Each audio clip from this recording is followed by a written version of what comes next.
It's been a lot of fun. I will see you again on Monday. See you next week. And Talking Tourism is up next.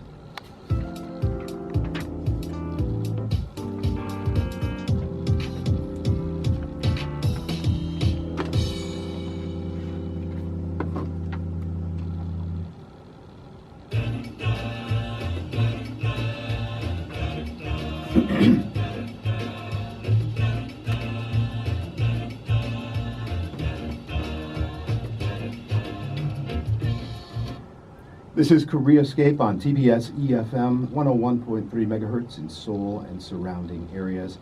You know, we are awfully spoiled here in Korea when it comes to train travel. Is there anything better than getting aboard the KTX and crisscrossing the country in a matter of hours and perfect quiet and comfort? That's kind of the stem of what we're talking about in today's Talking Tourism, how to enjoy train travel to the fullest with our professional tourist, Jimin Yoon. Hey, Jimin. Hello. Any big travels last week to update me on? Last week not much, but I'm taking a plane to Croatia tonight. A plane to Croatia tonight. Yes. Wow. Okay, that's a little trip, isn't it? Yeah. What you gonna do there? Anything already planned, or are you just gonna? I already have an itinerary. I'll be visiting the northern coastal line of the Croatia. Sounds fantastic.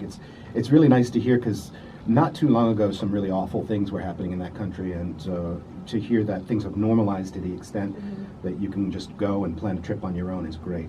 So we're talking about train travel today. Where do we start? Well, train is one of the most common transportations that we use when we travel. And have you heard of the news that the new transportation technology is out called Hyperloop?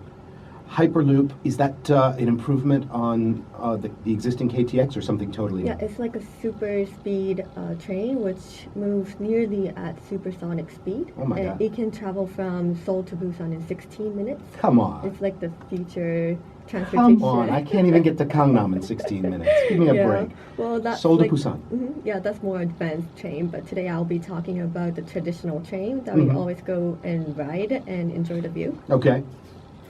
So, Yeah, so I mean, my mind is still boggling at 16 minutes from Seoul to Busan. I guess it's sort of like a maglev kind of thing, Yes. like they've got over in Shanghai, but I wonder when that will go through. Anyway, when it does go through, we got to devote Talking Tourism to that. Let's do what we usually do, pros and cons. Obviously, there are a million pros to traveling by train. yeah, I think there are more goods than the bads of the train because I love traveling by train. Me too. I think the train is the least stressful and hassle-free transportation out there. Like, well, we cannot travel abroad with train in Yes. Korea. So when I have to travel within Korea, if I want to take a plane, I need to go to the airport, go through all the security, and send my luggage in, and so on. There's so much things to do. Yeah. And also most of the airports are away from the city center. So if you travel to different cities in Korea by plane, then you need to move also to the city center. But Saving the security time at the airport is one of the biggest benefits of taking the train. Although I have to confess, Jimin, sometimes I get a little concerned about trains and security. Maybe not so much here in Korea, but definitely in the USA. Trains, Amtrak is, metaphorically speaking, a train wreck. Amtrak is horrendous. And, you go into these stations, there's no metal detector, there's no nothing. And yet the trains go right into the heart of these cities. Goes right into the heart of D.C., goes right into the heart of New York. And sometimes I'm fearful that there's going to be some kind of incident. But anywho, let's focus on the pros for now. well, that's true. But it could be good for the normal passengers because there is no hassle to get into the train. Absolutely. They're fast and on time, and no need to take a special care of your luggage. So, Yep. and on the other side, also when you want to drive, it takes longer time. When we compare it to the driving, surviving a traffic jam is a bad. And it takes your attention too. You can't read a book while you're driving. Yeah, finding a direction and parking places, it always makes me hard. Sure. Yeah, and also a train. Well, when we talk about train, train ride itself can be a destination. When you take an airplane, you may save time, but you may not enjoy the ride itself. But the train can take time, but it allows you to enjoy the passing views. I love all the views when we ride the train in Korea. Yep. And you do not have to put your phone on an airplane mode. You can enjoy your phone. Yep, Yeah. that's nice. I live, in Massachusetts in the USA, And going to New York or Washington, D.C., I prefer the train, even though it takes a multiple of like times 3 the time, because I don't have to go through all that airport stuff. I don't have to worry and go up and down and go through everybody's hoops in terms of inspecting my bags. And I can just chill out and get a cup of coffee and read my book. What I really like about Korean trains is that you can find a full-service dining car, a game room, even a karaoke room inside the train. Do they have karaoke rooms? Yeah. I never knew that. Okay. In case you can't get away from the noraebang long enough to take the trip, you can just start singing while you're in the train. Trains are pretty green, too. Yeah, I think they're more energy efficient per passenger mile than planes or cars, making them one of the most eco-friendly transportation options.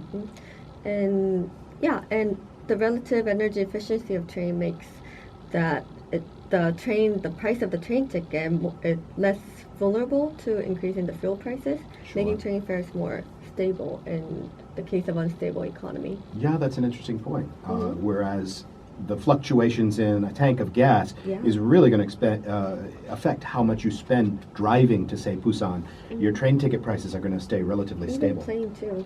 Plane also, of course. Yeah. Okay, so those are some of the pros. It's green, it's convenient, you got lots of fun things on board, you can read, your attention is not demanded like it would be driving. What are some of the cons? Well, I think the only downside for train travel could be reachability. The train can only go where the rail is. It would be impossible to travel to the places where the train does not go. And then you got to sort out your own point-to-point transportation once you get there. Whereas with a car, you can just drive straight to your end point. If the train only goes as far as this local town, you got to sort out your taxi or whatever from that point. Yeah. Well, to solve that kind of problem, the Korean train travel, they has a car sharing system these days. Oh, do they? Yeah. The service is called U-Car, which you can find cars at the major train station, and if you travel by a train, you can take a car from the train station and travel around the area and get back to the train station and give the car back, and you just come back. That makes a whole lot of sense. Either a car rental or even just a share car situation, especially at some of these more remote stations. So you can just pile into a car and not worry about it. That's a really good idea. Yeah. So you say you like trains. Have you been doing much on trains? Have you been traveling a lot on trains? Well, Europe is a popular destination to travel by train. As a lot of major cities are connected by rails, train is a major transportation in Europe. Yeah, I remember last week you were here, we were talking about hostels, and people will get their hostel pass and stay in little youth hostels across Europe. What usually goes along with your hostel pass is a Eurail pass, right? Yes.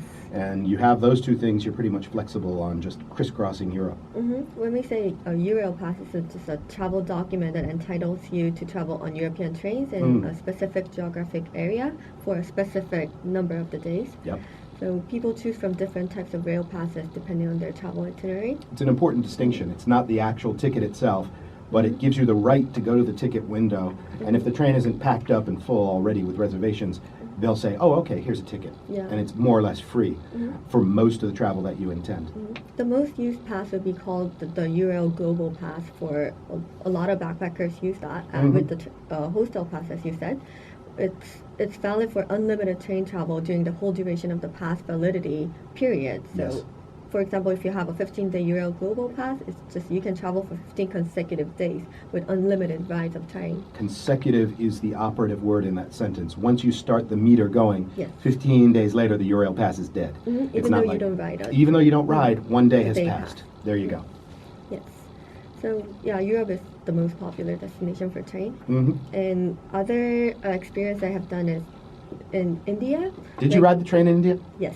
Okay. Well, the countries with a huge land, such as like Russia, China, and India, are known for their long train rides. The longest train ride would be the Trans-Siberian Railway in Russia.